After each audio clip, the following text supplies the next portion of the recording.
It's finally here. It's week one of the NFL 2018-2019 season. I am so excited. If you guys haven't been to this channel before, this is how it's going to work. I'm going to have 5 games I pick in this video. And then in the description, I'm going to be going against the spread and straight up for every single game.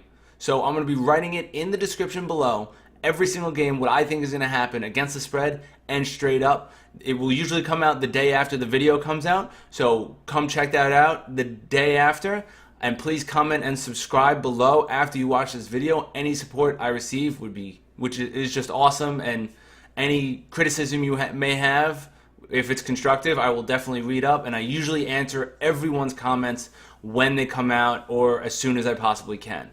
So this is going to be my week one prediction video. I hope you guys enjoy it. Well, the first game of 5 is going to be the Falcons versus the Eagles. It's the Thursday night game. It is tomorrow, since I'm making this video on Wednesday the 5th. I had to look at the date over there. But the Eagles are opening up as a 1-point favorite at home. As NFL football fans know, usually if the two teams are equal, the home team gets a 3-point advantage. So they're usually a 3-point favorite. So they're saying with Nick Foles playing as the starting quarterback and how he looked in preseason, Atlanta's probably the better team if they played on a neutral field. So since they're playing at home, the Eagles, they're a little bit of a favorite. Only 1 point. It's really not a big deal. It is a toss-up game. It is going to be a close game. Both teams are very good.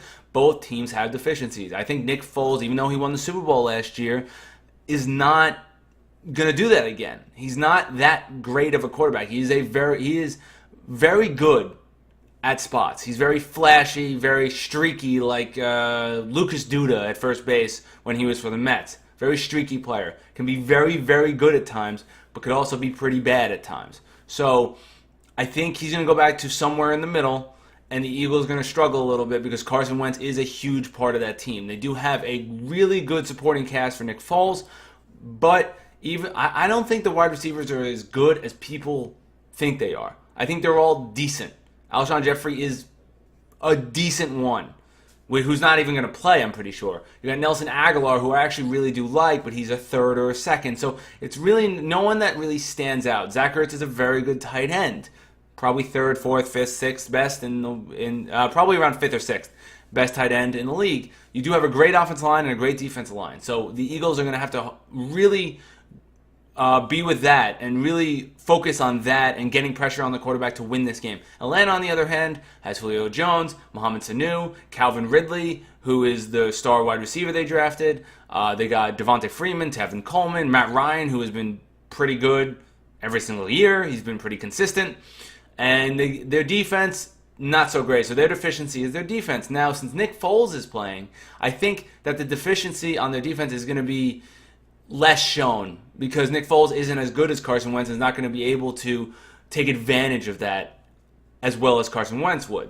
So, in my opinion, I think the Falcons are going to win with the upset and take this game. I would stay away from this from Survivor Pool because one, you want to keep both of these teams anyway if you're in a big Survivor Pool of like a few hundred people or even like 80 people because it's going to last a bit.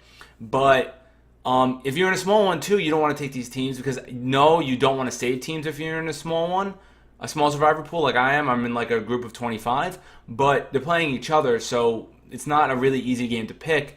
The Falcons are just better. They have more weapons. The Eagles are a little bit slow out of the gate. They haven't really played well in preseason, which I know is preseason, but still. And I say the Falcons win this game. I would say 30-14. I think Falcons really punch the Eagles in the mouth at home, and they come out swinging and win this game. The next game I'm going to go over is the Vikings, a 6.5-point favorite at home versus the 49ers. Now, everyone is on the Jimmy G train. I'm on the Jimmy G train. I love Jimmy G. I think he's going to be a really, really good quarterback.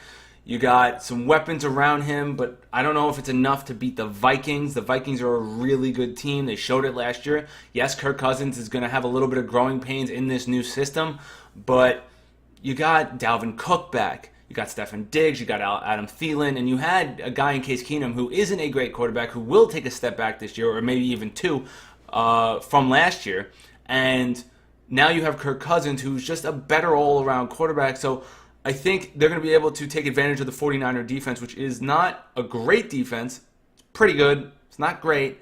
And Jimmy G is going to have a lot of trouble against this really difficult defense, and he has not faced a defense this good.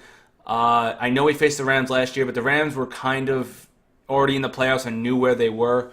So I really think this is the hardest challenge that Jimmy G is going to have, and the Vikings are going to win this game with the spread of -6.5. It's just going to be too much on both sides of the ball for the 49ers to handle. I'd probably call it, I don't know, 24-7. Vikings win. Jimmy G won't have a bad game, but he won't be impressive either. The third game I'm going to go over is the Sunday night game. It is the Packers versus the Bears. The Packers are at home -7.5. Now, if you are in a survivor pool that is with a little amount of people, like under 50, I would take the Packers. If it's straight up, maybe even against the spread. I know Khalil Mack is on the Bears, and that's going to put some pressure on Aaron Rodgers more than he would thought. But the Bears quarterback is who? And the Packers quarterback is Aaron Rodgers. And you have Jamal Williams in the backfield. I know Aaron Jones was suspended, but Jamal Williams is a good option. Not great, but good. You got Devontae Adams, who's going to have a breakout year this year, in my opinion. He's the number one receiver for that team. You got Jimmy Graham, who's going to get like 15 TDs this year, in my opinion, with 800 plus yards. I know that sounds crazy, but with Aaron Rodgers as the quarterback, anything can happen. You got the defense has been more fortified for the Packers. I'm pretty sure they drafted a cornerback, maybe two, and their backfield has just gotten a lot tighter than it was last year. I think they're going to have a really good season. The Bears are just not there yet. They do have some weapons, Jordan Howard being a weapon, but it's not good enough to get past Aaron Rodgers and the Packers. The Packers, I think, are going to blow them out. Khalil Mack will get a sack or 2 sacks this game because he's that much of a beast, but it's not going to be enough to stop the Packers. I think the Packers win this game like 40-14. I think it's a blowout. And I think this is the game you pick if you're in a small survivor pool. The fourth game I want to go over is the Jets versus the Lions. My New York Jets going away to the Lions. The Lions are favored by 6.5.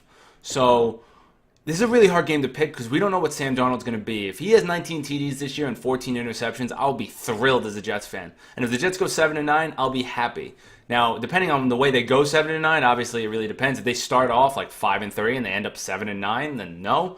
But they're probably going to start off like, I don't know, 3-5 and end off 7-9. So I would be happy with that. As long as Darnold looks decent and he doesn't look like Mark Sanchez in his first year with 12 TDs and 20 interceptions, I'd be very happy with like 19 to 18 TDs and 14 interceptions. That would make me very happy. The Lions are a good team. I think the Jets defense is being underrated by the analysts. The analysts have them at like top 20. I think even later than that, maybe top 20, the 25th or 26th best. So when I said top 20, I mean back 20. So like 25th or 26th, I'm pretty sure. Even they might be a little better rated, but they're a very young core. Jamal Adams and Marcus May are really good in the safety spots. And you got some good corners. You got Leonard Williams in the middle. I really think this is a good defense that's not going to get a lot of pressure on the quarterback, but it's going to be very good at guarding the wide receivers and keeping them contained. So I really do believe the Jets have a shot in this game. Now, I'd probably pick the Lions to win. I wouldn't pick them with the spread, though. I'd pick the Jets plus 6.5 and the Lions to win this game straight up. It's going to be a closer game than people think. I think the game's going to end 24-21 Lions win with a last-second field goal, which will be a heartbreak, but it'll show that the Jets can compete with good, decent playoff teams, which is where the Lions usually are around. So it'll be a good positive step for the Jets, but it won't be enough. Matt Stafford will be too much in the fourth quarter. They've got Golden Tate, Marvin Jones Jr., who both had great years last year. So Lions win, but Jets plus 6.5.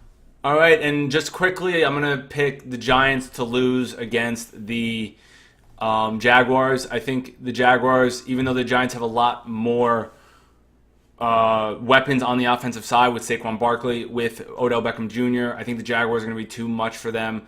The Jaguars are a 3-point favorite in New York, but even though Blake Bortles is not a great quarterback, and I can see the Giants' path to victory here, I think the Jaguars just have a great defense, which is going to double cover Odell. I know Evan Ingram is there and Saquon Barkley is there, but Saquon Barkley is going to have to get his feet wet against probably arguably the best defense in the league, which is going to be a little too much. Eli Manning is going to take us another step back this year. Even with all these weapons, he's not going to have a great year. He's not going to be good enough. He's going to be around 16 TDs and 16 interceptions. It's not going to be a good year for him. They can still make the playoffs with that because of the weapons around them and because of the defense they have, but they're not good enough to beat the Jaguars. Jaguars are a really good team with a below average quarterback, and Jaguars are going to win that game. Now to go to the last game I want to talk about, which is the Ravens at home versus the Bills. This is a dangerous game to pick, but the reason being, now everyone thinks that the Ravens are an obvious pick, because you never really can count on Joe Flacco. If you're in a survivor pool of 50 or more than 100 people, you take this game. It is not the perfect scenario, but you want to hold the good teams for later. So the Ravens over the Bills is good because Nate Peterman is the quarterback for the Bills week 1. He's a very below average quarterback. I could even say bad. Obviously, last year was his first moments, but he didn't play well, and I don't expect him to play well this year. Ravens have a good running back in Alex Collins and have a good defense. So I take the Ravens to win this game. I take them minus 7.5. I think they pretty much sweep the Bills under the rug. The Bills score maybe 3 points. The Ravens score like 17-20, and they win this game with pretty easy, pretty much. So that's it, guys. I hope you guys enjoyed the video. Please subscribe and comment below. Let me know what you thought. And thank you so much for watching. Have a great Thursday night football and great weekend.